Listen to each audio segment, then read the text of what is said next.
একটা জিনিস দেখাই আপনাদেরকে। এই যে দেখুন, এগুলো কি ভ্যাট ফুল। আমাদের গ্রামের ভাষায় আঞ্চলিকভাবে এটাকে কিন্তু ভ্যাট ফুল বলা হয়। এটা কিন্তু যে এই জায়গায় ফুটে আছে এমন না, এই আম বাগানের চারিদিকে কিন্তু ফুটে আছে। আমার কাছে মনে হয় এই ফুলটা এক কথায় একটি অবহেলিত ফুল, কেউ তার যত্ন করে না। আমরা শুধু আছি গোলাপের পিছনে।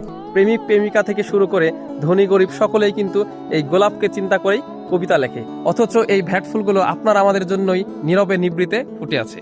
আর এই ফুলের সৌন্দর্যগুলো কিন্তু কম নয়। আপনি যখন একটি বিস্তীর্ণ সবুজ ধান ক্ষেত থেকে হেঁটে এসে এরকম একটি ভ্যাট ফুলের পাশে এসে যখন বসে আপনার মনের অনুভূতিগুলো, দুঃখ কষ্টগুলো চিন্তা করবেন, তখন কিন্তু একটি আলাদা জগতে আপনি পৌঁছে যাবেন। আর সেই জগৎ কিন্তু আপনি সুইজারল্যান্ড কিংবা পৃথিবীর কোথাও কিন্তু খুঁজে পাবেন না।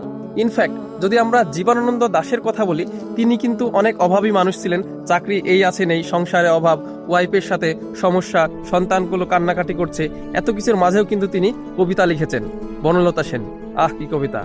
হাজার বছর ধরে আমি পথ হাঁটিতেছি পৃথিবীর পথে, সিংহল সমুদ্র থেকে শুরু করে নিশীথের অন্ধকারে মালয় সাগরে। এত কিছুর মাঝে তিনি প্রকৃতির মধ্যে হেঁটেছেন, প্রকৃতির কবিতা লিখেছেন। তেমনি ভাবে আমরা যদি আমাদের বাড়ির পাশে এরকম নীল আকাশ আছে, ধান ক্ষেত আছে, অথবা এরকম ছোট কোনো প্রকৃতি পরিবেশ আছে, সেগুলোর সাথে চিন্তা করে আমরা যদি কবিতাগুলোকে ম্যাচিং করে আমাদের জীবনে শিক্ষা নিতে পারি, অবশ্যই তখনই হবে আমাদের জীবন পরিপূর্ণ, কবি হবে সার্থক, আর কবিতায় আমাদের জীবনকে কিন্তু গুছিয়ে দিবে।